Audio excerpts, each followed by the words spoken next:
नमस्कार। आज हम एक बार फिर आपके सामने हैं एक नए विषय के साथ, और आज हम बात करने वाले हैं हेडेक के बारे में। हम देख रहे हैं कि आए दिन सभी लोग शिकायत करते हैं कि मेरे सर में दर्द हो रहा है, और बच्चे से लेके बड़ों तक सबको ये समस्या रहती ही है। तो आज हम इसी बारे में बात करेंगे, और हमारे आज के कार्यक्रम के खास मेहमान हैं डॉक्टर मयंक बंसल जी, जो कि न्यूरो सर्जन हैं। तो सर, आपका बहुत बहुत स्वागत। तो सर, सबसे पहले तो सर दर्द के बारे में ही बात करना चाहेंगे। हर एक दूसरा इंसान यही हमेशा शिकायत करता है कि हमारे सर में बहुत तेज दर्द है, तो उसके बारे में थोड़ा सा बताएं। हाँ राखी जी, ये मुझे ऐसा लगता है कि न्यूरोलॉजिस्ट या न्यूरो सर्जन या जो भी स्पेशलिटी इसको डील करता है जी, आई थिंक 50% से 60% उसकी जो ओपीडी का जो लोड है वो हेडेक की वजह से होता है, चाहे वो बच्चे हों चाहे एडल्ट हों। और जो हमारी आजकल की दिनचर्या, जो आजकल लाइफस्टाइल होता जा रहा है बहुत रैपिडली फास्ट, हर चीज़ को करने में जो एक स्ट्रेस रहता है, इसकी वजह से हेडेक की जो परसेंटेज है या हेडेक की जो प्रेवलेंस है वो ग्रेजुअली बढ़ती जा रही है। पहले हम लोग देखते थे कि एडल्ट्स में अक्सर एडल्ट ज़्यादा कंप्लेंट करते थे, लेकिन आजकल हम लोग देखते हैं कि बच्चे भी बहुत कंप्लेंट के साथ हमारे पास ओपीडी में आते हैं, और खासकर एग्जाम पीरियड के टाइम पे ज़्यादा बच्चों का ये बच्चे आते हैं। तो हेडेक की प्रेवलेंस हमारी ओपीडी में बढ़ती जा रही है, और लगभग 50% जो न्यूरोलॉजी पेशेंट होते हैं वो इसका लोड कवर करते हैं जी। तो जैसे आपने कहा कि आजकल की लाइफस्टाइल इसका एक बहुत बड़ा कारण है, तो इसके अलावा क्या और भी कुछ कारण है जिनकी वजह से ये हेडेक की समस्या बढ़ रही है? जी हाँ, वैसे तो देखिए, अगर हम हेडेक की टाइप्स की बात करें, वैसे तो कई सारे टाइप्स के हेडेक होते हैं, लेकिन जो हमको आमतौर पे हमारी ओपीडी में ज़्यादातर जो देखने को मिलते हैं वो गिने चुने 3-4 तरीके के हेडेक होते हैं जी। जो कि मेनली सबसे ज़्यादा जो कॉमन हेडेक होता है वो टेंशन टाइप का हेडेक होता है। अच्छा। टेंशन टाइप का हेडेक जो वर्कलोड से रिलेटेड होता है, आपकी लाइफ स्टाइल से, आपके वर्क स्ट्रेस से रिलेटेड होता है। उसमें हमारे बच्चे भी आजकल शामिल होना शुरू हो गए। एक्सीलेंट परफॉर्मेंस करने का प्रेशर, क्लास में प्रेशर, पीयर प्रेशर, पेरेंट्स का प्रेशर, सारे प्रेशर को शायद बच्चे कुछ लोग टॉलरेट कर पाते हैं, कुछ लोग सहन कर लेते हैं, कुछ लोग नहीं कर पाते हैं। और जो लोग नहीं करते वो यही हैवीनेस इन हेड, अक्सर बच्चे हमारे पास आते हैं कि सर कुछ दिन से सिर भारी भारी रहता है, हर समय चक्कर से महसूस होते रहते हैं, या ऐसा लगता है कि कुछ सिर पर रखा हुआ है, वजन सा रखा हुआ, कसा कसा सा रहता है। तो ये टेंशन टाइप का हेडेक होता है। दूसरा जो मुख्य तौर पे लेडीज को, फीमेल्स को ज़्यादा देखने को मिलता है, वो माइग्रेन टाइप का हेडेक होता है, जो कि जिसके बारे में हम एक बार डिटेल में सारी आगे बात करेंगे जी।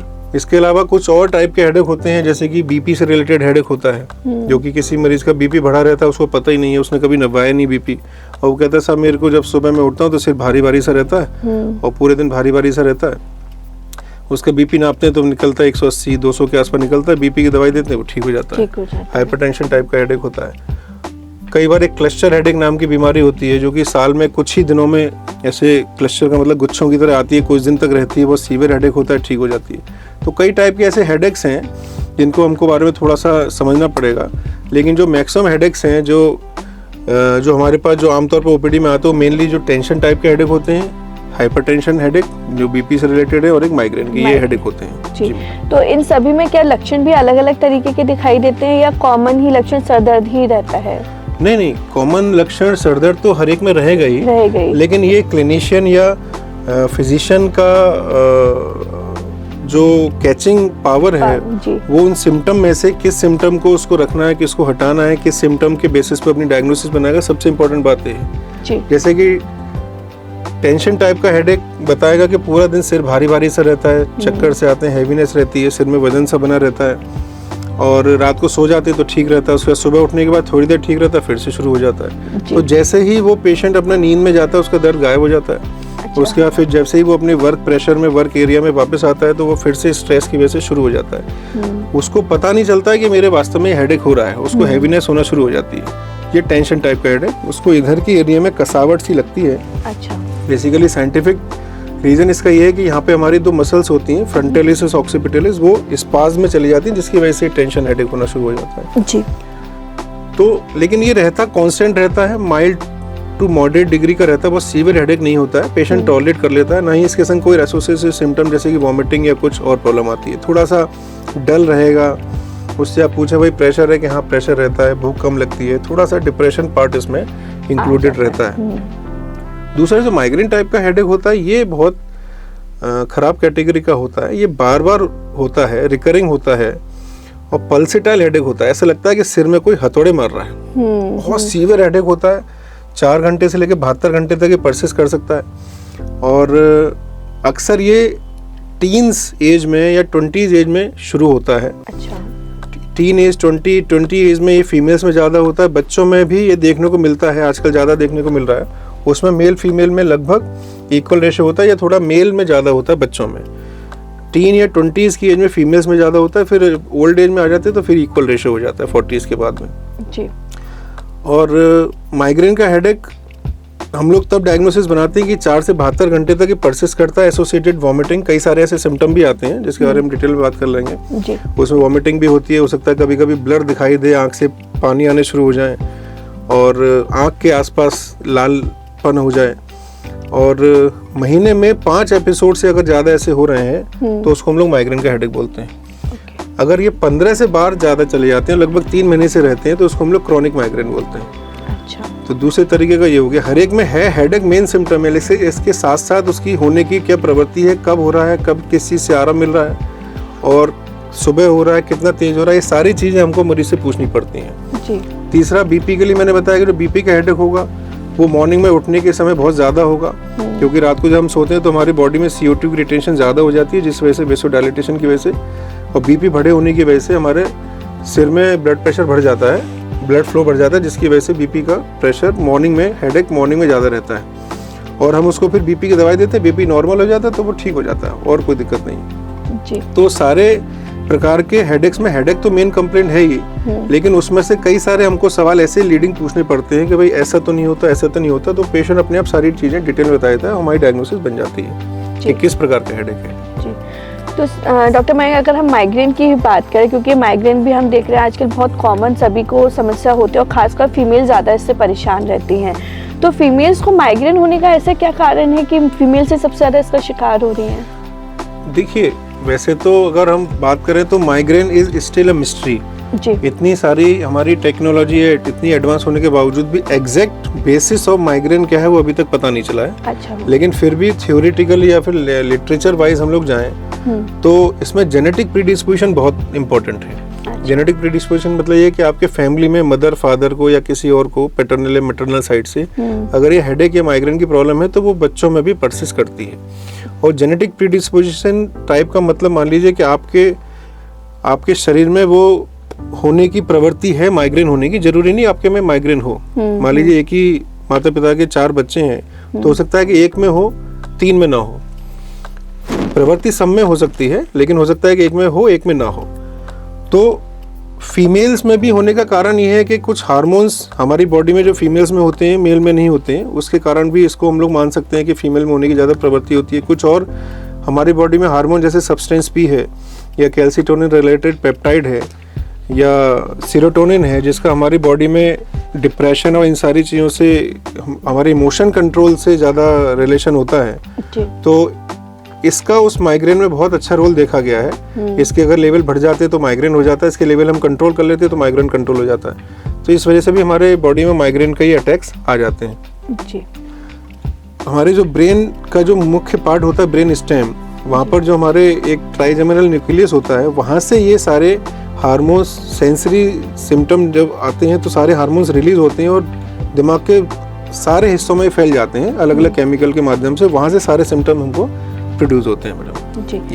डॉक्टर मयंक, एक सवाल और मेरा ये है कि हेडेक तो होता ही है माइग्रेन में, लेकिन माइग्रेन का जो दर्द है, जैसे लोगों ने बताया कि किसी किसी के सर के एक हिस्से में शुरू होता है तो वो धीरे धीरे पूरे हिस्से में जाता है और अगर इंसान सोने की कोशिश करता है तो उसे नींद नहीं आती और करवट के साथ में वो दर्द जो है वो बढ़ता ही चला जाता है। हाँ, माइग्रेन का आपने बहुत अच्छी बात बताई। इट्स यूजली है यूनिलेटरल हेडेक। यूजली ज़्यादातर केसेस में लगभग 70% या 80% केसेस में यूनिलेटरली होता है। हो सकता है कि पहले एक बार हो फिर दूसरी जगह पे हो, लेकिन कुछ परसेंट केसेस में, खासकर ओल्ड एज पेशेंट्स में, ये बायलेटरल भी हो सकता है और ये एक्सर्शन से बढ़ता है। अच्छा। आप काम करते रहेंगे तो ये बढ़ता जाएगा, काम करते रहेंगे बढ़ता जाएगा। मान लीजिए आप अपने वर्क उसमें मॉर्निंग में आए और आपका किसी वर्कलोड की वजह से आपका मील स्किप हो गया या रात को आपको नींद पूरी नहीं हो पाई, या फिर कोई और ऐसी ट्रिगर फैक्टर जिससे कि आपको ऐसा लगता है कि मेरा माइग्रेन प्रेसिपिटेट हो जाता है। ट्रिगर फैक्टर कुछ भी हो सकता है। कोई रोशनी हो सकती है, कोई साउंड हो सकती है, कोई स्मेल हो सकती है,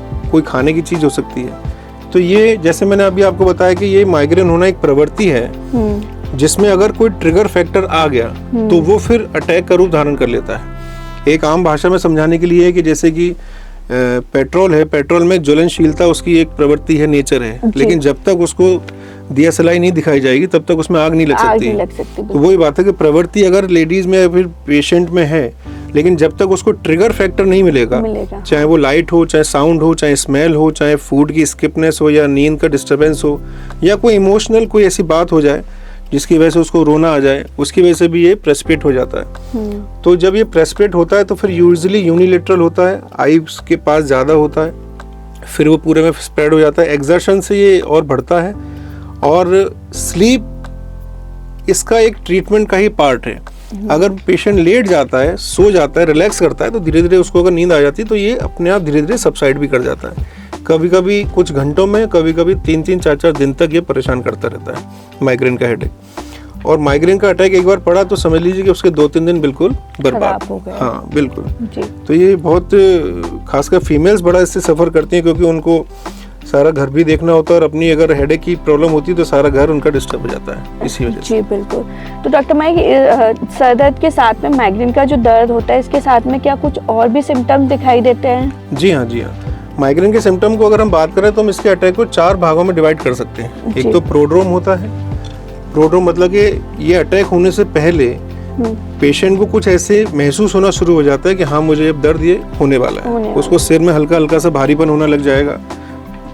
थोड़ा सा जो जिस एनवायरनमेंट में है, जहाँ से भी उसको कोई चीज़ इरिटेट करे, जैसे कि ये रोशनी है, अभी इसी एनवायरनमेंट में काम कर रहा है, उसके बाद वो रोशनी उसको इरिटेट करना शुरू कर देगी या साउंड इरिटेट करना शुरू कर देगी। हैवीनेस बढ़ती चली जाएगी, नोजिया सा वॉमिट होना शुरू हो जाएगा उसको कि वॉमिटिंग सी लग रही है, कुछ चीज़ पसंद नहीं आएगी। ये प्रोड्रोम सिम्टम होते हैं उसके। उसके बाद फिर अगर पेशेंट को सेकेंड स्टेज में आता है जिसको हम लोग ऑरा माइग्रेन विद ऑरा कहते हैं, जो कि केवल 20% पेशेंट में मिलता है, उसमें पेशेंट को हो सकता है कि कुछ ब्लरिंग ऑफ विजन भी दिखना हो, कि कुछ धुंधला दिख रहा है या कुछ चमकीले से स्पॉट दिख रहे हैं या कुछ एबनॉर्मल सा सुनाई दे रहा है। ये हम लोग माइग्रेन विद ऑरा बोलते हैं। और जब तीसरा मैंने बताया कि टिपिकल जब अटैक पड़ गया उसको, तो बस वो सीधे अपना वॉमिटिंग या नोजिया और बस सिर पकड़ के बस बिस्तर पे लेटना होता है और ऐसा लगता है सारी लाइट्स बंद कर दो, कोई इससे बात ना करे, ना कुछ खाने पीने के लिए, बस बिस्तर पे लेट के कराता रहता है। जब ये एपिसोड खत्म हो जाता है उसके बाद प्रोड्रोम में जनरलाइज वीकनेस, सेडेटिव, ऐसा लगता है बस सोते रहो, ना किसी से बात करो, धीरे धीरे करके जो पेशेंट जो पेन है धीरे धीरे करके पास ऑन हो जाता है। तो ये टेक्स अराउंड 3 days। ओके।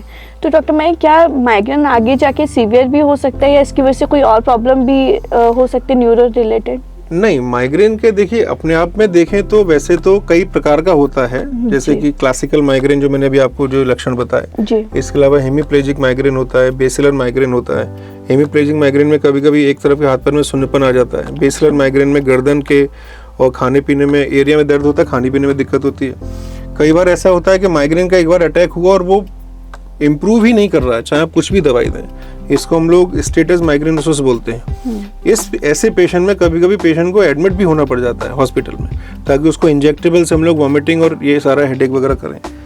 अगर ये लंबे समय से लिया है, ट्रीटमेंट चल रहा है, प्रॉपर ट्रीटमेंट नहीं लिया है या फिर ट्रीटमेंट बीच में अधूरा छोड़ दिया, तो ये क्रॉनिक रूप धारण कर लेता है कि जैसे मैंने बताया कि महीने में अगर 4-5 एपिसोड हो रहे हैं तो हम उसको माइग्रेन का नाम देते हैं। लेकिन अगर ये लास्ट 3 मंथ से और 15 दिन से ज़्यादा हो रहा है तो उसको हम लोग क्रॉनिक माइग्रेन देते हैं। माइग्रेन रहेगा, माइग्रेन ये कोई और दूसरे बीमारी का रूप धारण नहीं करेगा, लेकिन इसकी ग्रेविटी बढ़ती चली जाती है। और माइग्रेन का मतलब पेशेंट की जो क्वालिटी ऑफ लाइफ है वो हैम्पर होती चली जाती है। जी बिल्कुल। तो डॉक्टर मैं एक सवाल और कि लोग क्या कौन सा वो पहला सिम्टम्स देख के तुरंत डॉक्टर के साथ में संपर्क करें? देखिए मेन बात यह है कि सारे जो हेडेक है वो माइग्रेन नहीं है। जो मैंने आपको बताया कि मैक्सिमम जो हेडेक होते हैं वो टेंशन टाइप के हेडेक होते हैं। कई बार तो पेशेंट अपने आप ही सेल्फ मेडिकेशन लेते रहते हैं, किसी केमिस्ट से दवाई ले ली और या किसी से आसपास के डॉक्टर से दवाई ले ली, लेकिन जब उसको उससे आराम नहीं आता है तभी वो हमारे पास आता है। तो हम ये मान के चलते हैं कोई प्राइमरी नॉर्मल एनाल्जेसिक का वो लेके ही आया होगा, या फिर वो हमको बताया था साहब मैंने इतने दिन से दवाई खाई, कोई आराम नहीं मिला। तो हमको सबसे पहले उससे बस यही पता करना है कि उसको वास्तव में प्रॉब्लम है क्या। उससे ढंग से तसल्ली से बात करनी है, बैठ के उसकी आंखों में आंखें डाल के बात करनी है, उसकी फीलिंग्स को समझना है, उसकी बातों को समझना है कि उसको वास्तव में माइग्रेन टाइप का हेडेक है या कोई और टाइप का हेडेक है, या उसको हेडेक है लेकिन ब्रेन में कोई प्रॉब्लम तो नहीं है। इस टाइप के हेडेक को हम सेकेंडरी हेडेक बोलते हैं। ऐसे हेडेक जिसमें ब्रेन में कोई प्रॉब्लम नहीं है उसको हम प्राइमरी हेडेक बोलते हैं, और ऐसे हेडेक जिसमें ब्रेन में कोई प्रॉब्लम है उसको सेकेंडरी हेडेक बोलते हैं। सेकेंडरी हेडेक के दिमाग में मान लीजिए कोई इन्फेक्शन है, कोई गांठ है, कोई ट्यूमर है, या कोई और ऐसी चीज़ जिसकी वजह से हेडेक हो रहा है, तो वो भी हमको हिस्ट्री से पता चल जाएगा। मान लीजिए पेशेंट बोलता है कि साहब मुझे हेडेक होता है, उसके साथ साथ मेरे को हाथ शून्य पड़ जाता है, या मुझे दौरे आ जाते हैं, या मेरी याददाश्त चली जाती है, या कोई ऐसे लक्षण दिखाई दे जिससे हमको ऐसा डाउट होता है कि दिमाग में कोई गांठ तो नहीं है, तो फिर हम लोग उसमें आगे के लिए जांचें कराते हैं। लेकिन अगर सिंपल टाइप का हेडेक है तो हम लोग सबसे पहले उसकी हिस्ट्री देख के केवल ये पता करते हैं कि उसको प्रॉब्लम किस टाइप की है, किस टाइप का उसको हेडेक है। मरीज को अगर ये हेडेक लगातार रह रहा है, सिंपल एनाल्जेसिक या केमिस्ट वगैरह से दवाई लेने से अगर वो लेता है, नहीं इम्प्रूव हो रहा है, तो फिर उसको डॉक्टर को दिखाना चाहिए कि ये हेडेक बार बार उसको क्यों हो रहा है, क्योंकि लंबे समय तक पेन किलर खाने से भी नुकसान होगा। तो अगर उसको एक तरफ हेडेक है या पूरे सिर में जनरलाइज हेडेक है, हैवीनेस रहती है, एसोसिएटेड हेडेक वॉमिटिंग भी है, या उसको नींद की दिक्कत हो रही है, तो वो अवश्य डॉक्टर से संपर्क करें। जी बिल्कुल। डॉक्टर मयंक, अब बात आती है माइग्रेन की इलाज की। तो माइग्रेन में किस तरीके का इलाज दिया जाता है, या कितने लंबे समय तक इसका इलाज चलता है? देखिए, कुछ लोगों का मानना है कि इट्स इनक्यूरेबल, लेकिन मेरे हिसाब से ये चीज़ ठीक नहीं है। अगर, क्योंकि मैंने आपको बताया कि ये मिस्ट्री है, ये अपने आप में पूरा एक सिंड्रोम टाइप का है, या एक अपने आप में बीमारी नहीं है, एक अपने आप में कई सारी चीज़ों का मिश्रण है। तो हम लोगों को कई प्रकार से अप्रोच करना पड़ेगा। We should not only rely on the medications. जैसे मैंने आप बताया कि अगर आपको ट्रिगर फैक्टर में आपकी लैक ऑफ स्लीप हो रही है, आपकी स्ट्रेसफुल लाइफ है, आपको मील स्किप हो रहा है, या आपको ऐसा लग रहा है कि मुझे ये खाने से हो जाता है, मुझे वहाँ जाने से हो जाता है, ट्रैवल करने से हो जाता है, तो फिर उस चीज़ को सबसे पहले आपको ब्रेक करना चाहिए। जैसे कि खाने की कुछ चीज़ें मैं बताऊं, जैसे कि चीज़ हुआ, चीज़ है, या फिर जो आजकल जो चाइनीज़ प्रोडक्ट्स वगैरह बनते हैं उसमें कुछ ऐसे केमिकल या प्रिजर्वेटिव डाले जाते हैं जिससे कि ये माइग्रेन का हेडेक प्रेसिपिटेट हो सकता है। कॉफ़ी से भी कभी कभी किसी को माइग्रेन का हेडेक प्रेसिपिटेट हो जाता है। या फिर जो आर्टिफिशियल स्वीटनर्स आते हैं, या जो फास्ट फूड आजकल जो पैक्ड फूड होते हैं जिसमें कोई प्रिजर्वेटिव होते हैं, उसमें भी इन अटैक को प्रेसिपिटेट करने का पोटेंशियल होता है। तो सबसे पहले तो उस पर्सन को ये आइडेंटिफाई करना पड़ेगा कि मुझे इस काम से ये हेडेक हो जाता है, चाहे वो धूप की रोशनी में जाने से हो जाता है, या कोई परफ्यूम लगाने से हो जाता है, या रात की में नींद डिस्टर्ब होती है इस वजह से हो जाता है, या ट्रैवल करने से हो जाता है, तो वो इस चीज़ को कम कर दे, पहली बात। दूसरा, मेंटल रिलैक्सेशन के लिए मेडिटेशन करें, योगा करें, थोड़ा एंजॉय करें, थोड़ा रिलैक्स रहें, म्यूजिक सुने, वॉटएवर जो उसको कंफर्टेबल फील रहता है। तीसरा मैडम, जो रोल आता है मेडिकेशंस का आता है। मेडिकेशन इसमें हम दो पार्ट में डिवाइड करते हैं। एक तो ये है कि ये जब अटैक आपको आ गया उस समय आप क्या करेंगे, और एक दूसरा है कि ये अटैक आपको धीरे धीरे पड़ना बंद हो जाए। एक प्रोफाइलैक्सिस थेरेपी होती है और एक डेफिनेटिव ट्रीटमेंट। तो अगर आपको अटैक्स पड़ गए हैं या उस समय अटैक आपको आ गया है, तो कुछ उसमें हमारे पास मेडिकेशंस हैं, ट्रिप्टान फैमिली की हैं, या फिर आजकल और भी नए जो मीडिएटर्स डेवलप हुए हैं जिनका पता चला, उनके आधार पर भी नई दवाइयाँ, लेमिटेडीन वगैरह सब अभी शुरू हुई हैं, जिसकी वजह से हम लोग उस अटैक के जो हेडेक का अटैक है उसको अवॉइड कर सकते हैं। उसमें कई बार गोलियां ऐसी होती हैं जो माउथ में रखते ही डिजोल्व कर जाती हैं, सीधे ब्रेन में सर्कुलेशन में चली जाती हैं। दूसरा, कुछ स्प्रे हैं जो कि नेजल स्प्रे से हम दें वो तुरंत ब्लड में चली जाएंगी। और कुछ दवाइयाँ ऐसी हैं जो आप रेगुलर में यूज़ करें, जैसे कि बीटा ब्लॉकर्स हैं, या ट्रिप्टलिन ग्रुप हैं, या फिर टोपरामेट है, जिसको हम रेगुलर यूज़ करने से ये अटैक की होने की फ्रीक्वेंसी ग्रेजुअली वीन ऑफ हो जाती है। लेकिन सारा का सारा इंटायरली आप मेडिकेशन पे रिलाई नहीं कर सकते हैं। आपको अपना ओवरऑल पर्सनैलिटी चेंज करनी पड़ेगी, अपनी लाइफ स्टाइल चेंज करनी पड़ेगी। जी बिल्कुल, वो बहुत ज़्यादा ज़रूरी है। एक चीज़ और मैं पूछना चाहूँगी डॉक्टर मयंक, आजकल हम लोग ये भी देखते हैं कि गांव वगैरह में लोगों को माइग्रेन होता है, लेकिन वो नीम हकीम पे जाके कड़ा पहन लिया या झड़वा लिया तो उससे उनको रिलीफ तो नहीं मिलता, लेकिन इस चीज़ों पे या सेल्फ मेडिकेशन की तरफ लोग बहुत ज़्यादा चले जाते हैं, जिससे उनकी स्थिति बिगड़ ही जाती है, सुधरती तो नहीं है। तो आप क्या कहेंगे?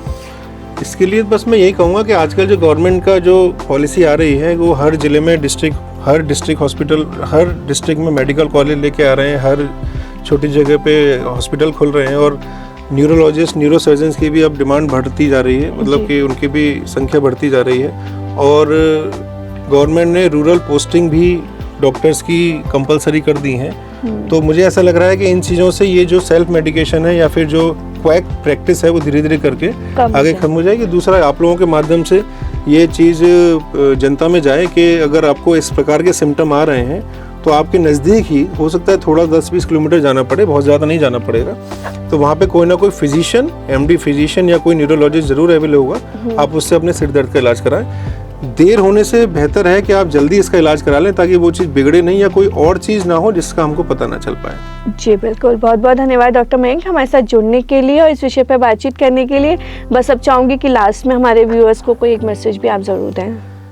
मैसेज में बस यही देना चाहता हूँ, अपने छोटे बच्चों को देना चाहता हूँ जो कि आजकल स्ट्रेस रिलेटेड या टेंशन रिलेटेड हेडेक लेके हमारे पास बहुत आ रहे हैं। और उसका कारण यही है कि पीयर प्रेशर या परफॉर्म करने का जो प्रेशर होता है, तो आप लोग उस अंडर प्रेशर बिल्कुल भी अपने आप को फील ना करें, अपने रिलैक्स होकर पढ़ाई करें और जो भी आपकी परफॉर्मेंस है वो आपकी सेल्फ परफॉर्मेंस है। और मेडिकेशन के साथ परफॉर्मेंस करने से बेटर है कि आप विदाउट मेडिकेशन अपने रिलैक्स होकर परफॉर्म करें, वो ज़्यादा लंबा लॉन्ग टर्म गोल अचीव करने में हेल्प करेगी। और स्ट्रेस बिल्कुल ना लें, ठीक है जी। बहुत बहुत धन्यवाद डॉक्टर मयंक। Thank you. तो आज हमारे साथ जुड़े थे डॉक्टर मयंक बंसल जिन्होंने हमें माइग्रेन के बारे में पूरी जानकारी दी। तो आज के लिए बस इतना ही। अपनी लाइफस्टाइल को सुधारिए और सभी बीमारियों से दूर रहिए। मिलूंगे आपसे फिर किसी नए विषय के साथ। नमस्कार। धन्यवाद।